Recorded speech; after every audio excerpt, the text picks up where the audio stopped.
ದೇವರ ಅತಿ ಪರಿಶುದ್ಧ ನಾಮಕ್ಕೆ ಸ್ತೋತ್ರವಾಗಲಿ. ಈ ಮಹಾ ಉಪವಾಸ ದಿನದ 20ನೇ ದಿನಕ್ಕೆ ಕ್ರಿಸ್ತ ಯೇಸುವಿನ ನಾಮದಲ್ಲಿ ನಿಮ್ಮೆಲ್ಲರನ್ನು ವಂದಿಸಿದ್ದೇನೆ. ಈ ದಿನದ ಅಲ್ಪ ಸಮಯ ಧ್ಯಾನಕ್ಕಾಗಿ ಆರಿಸಿಕೊಂಡ ಸತ್ಯವೇದ ಭಾಗವು ಮತ್ತಾಯನ ಬರೆದ ಸುವಾರ್ತೆ 5:38-48 ತನಕ ಇರುವ ವಚನಗಳು.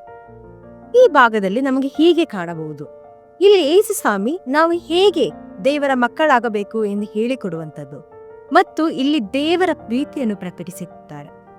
ಪ್ರೀತಿಯಿಂದ ನಾವು ಎಲ್ಲವನ್ನು ಬದಲಾಯಿಸಲು ಸಾಧ್ಯವಾಗುವುದು. ನಾವು ಮಾಡುವ ಕಾರ್ಯಗಳಲ್ಲಿ ದೇವರನ್ನು ಪ್ರತಿಬಿಂಬಿಸಬೇಕು. ನಮ್ಮ ಜೀವಿತದಲ್ಲಿ ಹಲವಾರು ಸಮಸ್ಯೆಗಳು ನಾವು ಒಳಗಾಗುತ್ತೇವೆ. ಈ ಸಮಸ್ಯೆಗಳು ನಮಗೆ ಬಹಳ ಚಿಂತೆ ಭಾರ ತೆರುವಂಥದ್ದೇ. ಆದರೆ ಈ ಚಿಂತೆ ಭಾರವನ್ನು ವಹಿಸಲು ನಮಗೆ ಒಬ್ಬ ದೇವರಿದ್ದಾನೆ ಎಂದು ನಾವು ಯೋಚನೆ ಮಾಡಬೇಕು. 1 ಪೇತ್ರ 5:7 ಇರುವ ಪ್ರಕಾರ, ನಿಮ್ಮ ಚಿಂತೆ ಭಾರವೆಲ್ಲ ಆತನ ಮೇಲೆ ಹಾಕಿರಿ, ಆತನು ನಿಮಗೋಸ್ಕರ ಚಿಂತಿಸುತ್ತಾನೆ. ಇಲ್ಲಿ ಯೇಸು ಸ್ವಾಮಿ ಒಂದೊಂದು ಸಮಯದಲ್ಲಿ ಹೇಗೆ ವರ್ತನೆ ಮಾಡಬೇಕು ಎಂದು ಹೇಳಿಕೊಡುವಂಥದ್ದು. ಕೆಡುಕರನ್ನು ಎದುರಿಸುವುದು, ಬೇರೆಯವರು ನಮ್ಮನ್ನು ಕೇಡು ಬಯಸಿದರೆ ನಾವು ಅವರಿಗೋಸ್ಕರ ಪ್ರಾರ್ಥನೆ ಮಾಡುವುದು, ಅವರನ್ನು ಕ್ಷಮಿಸುವುದು, ನಮ್ಮನ್ನು ಮೋಸ ಮಾಡಿದವರಿಗೋಸ್ಕರ ಪ್ರಾರ್ಥಿಸುವುದು, ನಮ್ಮನ್ನು ಬೇಡುವವರಿಗೆ ನಮಗೆ ಆಗುವಷ್ಟು ಕೊಡುವುದು, ನಮ್ಮ ವೈರಿಗಳನ್ನು ಪ್ರೀತಿಸುವುದು, ನಮ್ಮನ್ನು ಹಿಂಸೆ ಪಡೆಯುವುದಕ್ಕೋಸ್ಕರ ದೇವರನ್ನು ಪ್ರಾರ್ಥಿಸುವುದು, ಬೇರೆಯವರನ್ನು ನಾವು ದಯೆಯಿಂದ ಕಾಣುವುದು. ನಾವು ಉತ್ತಮರಾಗಲು ಪ್ರಯತ್ನಿಸಬೇಕು. ಅದು ನಮ್ಮಿಂದ ಸಾಧ್ಯವಲ್ಲ, ಆದರೆ ದೇವರ ಆಶ್ರಯಿಸಿದರೆ ಅದು ಸಾಧ್ಯ. ಫಿಲಿಪ್ಪಿ 4:13 ಇರುವ ಪ್ರಕಾರ, ನನ್ನನ್ನು ಬಲಪಡಿಸುವ ಆತನಲ್ಲಿದ್ದುಕೊಂಡು ಎಲ್ಲಕ್ಕೂ ಶಕ್ತನಾಗಿದ್ದೇನೆ.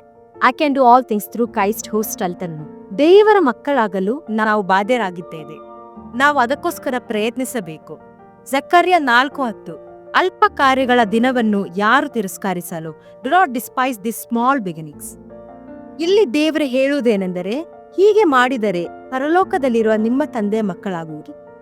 ನಮ್ಮನ್ನು ರಕ್ಷಿಸಲು ದೇವರು ಈ ಲೋಕಕ್ಕೆ ಬಂದಿರುವುದು. ಯೋಹಾನ 3:16, ದೇವರು ಲೋಕದ ಮೇಲೆ ಎಷ್ಟೋ ಪ್ರೀತಿಯನ್ನಿತ್ತು ತನ್ನೊಬ್ಬನೇ ಮಗನನ್ನು ಕೊಟ್ಟನು. ಆತನು ನಂಬುವ ಒಬ್ಬನಾದರೂ ನಾಶವಾಗದೆ ಎಲ್ಲರೂ ನಿತ್ಯ ಜೀವವೆಂದು ಪಡೆಯಬೇಕೆಂದು ಆತನನ್ನು ಕೊಟ್ಟರು. ಹಾಗೆಯೇ ನಮ್ಮನ್ನು ಪ್ರೀತಿ ಮಾಡುವವರನ್ನು ಮಾತ್ರ ನಾವು ಪ್ರೀತಿಸಿದರೆ ಪ್ರಯೋಜನವಿಲ್ಲ. ನಾವೆಲ್ಲ ದೇವರಿಂದ ಆಯ್ಕೆ ಮಾಡಿದವರು. ಆದ್ದರಿಂದ ಎಲ್ಲರನ್ನು ಪ್ರೀತಿಸಲು ಮನಸ್ಸಿರಬೇಕು. ಒಬ್ಬ ಮನುಷ್ಯನನ್ನು ನಾವು ಬರೀ ಪ್ರೀತಿಯಿಂದ ಮಾತ್ರವೇ ಬದಲಾಯಿಸಲು ಸಾಧ್ಯ. ಯೇಸು ಸ್ವಾಮಿ ತೋರಿದ ಪ್ರೀತಿ ನಾವು ಬೇರೆಯವರಿಗೆ ತೋರಬೇಕೆ. ಇದೇ ನಮ್ಮ ಸಾಕ್ಷಿಯ ಜೀವನವಾಗಿದೆ. ನಮ್ಮ ಜೀವಿತದಲ್ಲಿ ನಾವು ತಯಾರಾಗಿರಬೇಕು ದೇವರ ಕಾರ್ಯ ಮಾಡಲು. ಎಲ್ಲದಕ್ಕಿಂತ ಮೊದಲು ನಮಗೆ ದೇವರಲ್ಲಿ ವಿಶ್ವಾಸವಿರಬೇಕು, ಆತನು ನಮ್ಮ ಬಳಿ ಇದ್ದಾನೆ ಎಂದು. ಮತ್ತು ಕೊನೆಯದಾಗಿ ನಾವು ದೇವರ ದಾರಿಯಲ್ಲಿ ಸಾಗಬೇಕು. ಮತ್ತಾಯ 7:13-14, ಇಕ್ಕಟ್ಟಾದ ಬಾಗಿಲಿನಿಂದ ಒಳಕ್ಕೆ ಹೋಗಿರಿ, ನಾಶಕ್ಕೆ ಹೋಗುವ ಬಾಗಿಲು ದೊಡ್ಡದು, ದಾರಿ ಅಗಲವು, ಅದರಲ್ಲಿ ಹೋಗುವವರು ಬಹುಜನ. ನಿತ್ಯ ಜೀವಕ್ಕೆ ಹೋಗುವ ಬಾಗಿಲು ಇಕ್ಕಟ್ಟು, ದಾರಿ ದಿಕ್ಕಟ್ಟು, ಅದನ್ನು ಕಂಡುಹಿಡಿಯೋರು ಸ್ವಲ್ಪ ಜನ. ಅದಕ್ಕೋಸ್ಕರ ಈ ಮಹಾ ಉಪವಾಸ ದಿನಗಳು ನಾವು ಬೇರೆಯವರನ್ನು ಪ್ರೀತಿಸಲು, ಬೇರೆಯವರಿಗೆ ಸಹಾಯ ಮಾಡಲು, ಬೇರೆಯವರಿಗೋಸ್ಕರ ಪ್ರಾರ್ಥನೆ ಮಾಡಲು, ಅವರನ್ನು ಕ್ಷಮಿಸಲು ಕೊಟ್ಟಿರುವಂತಹ ದಿನಗಳಾಗಿ ದೇವರು ನಮ್ಮೆಲ್ಲರನ್ನು ಆಶೀರ್ವದಿಸಿ.